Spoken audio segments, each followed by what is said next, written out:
Pagi itu belum benar-benar ramai, tapi di satu sudut jalan, sebuah antrian sudah lebih dulu hidup.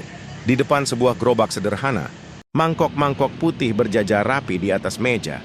Ada yang menunggu diisi untuk makan di tempat, ada juga yang sudah siap dibungkus. Dibawa pulang untuk keluarga di rumah.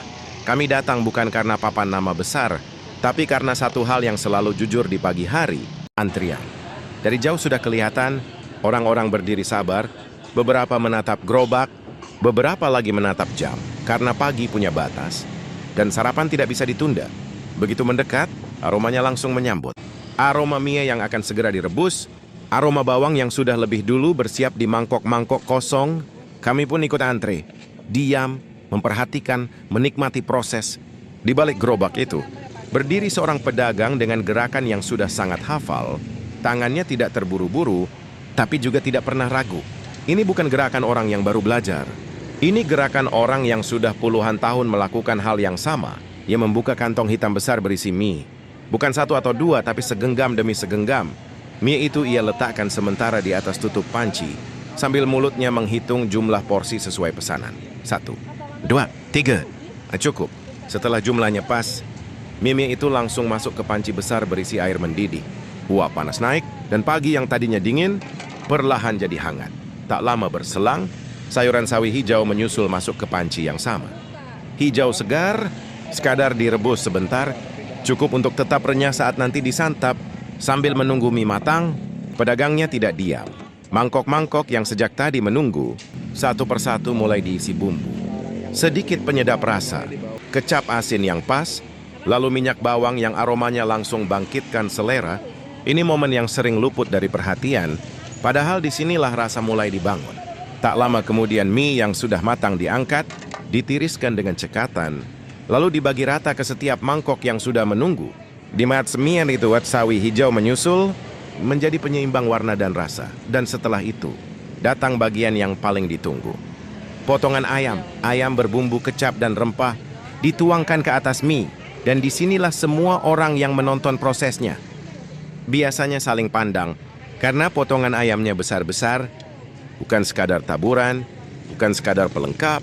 Ini serius, bisa dibilang, ini mie ayam dengan potongan ayam paling besar yang pernah kita lihat.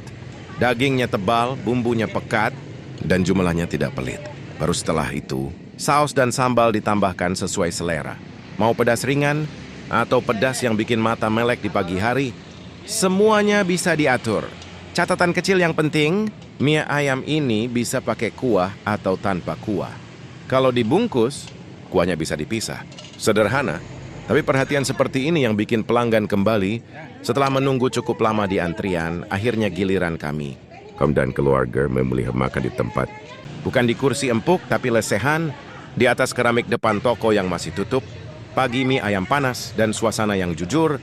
Ini bukan mie ayam biasa, karena umumnya mie ayam kita temui di siang, sore atau malam hari. Tapi yang satu ini, hidupnya justru di pagi hari. Inilah mie ayam Mang Sutar.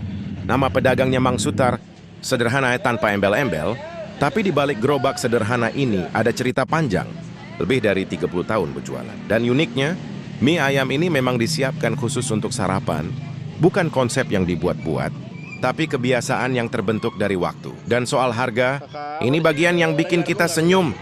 Ada nganeo promet ayam yang besar-besar seperti ini, satu porsi mie ayamnya hanya Rp10.000. Iya, 10.000.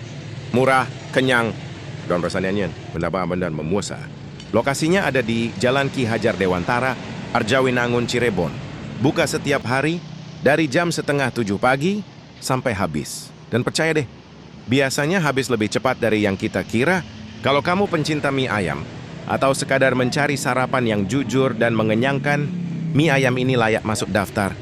Langsung subscribe, like, dan share. Karena cerita kuliner seperti ini pantas untuk terus diceritakan.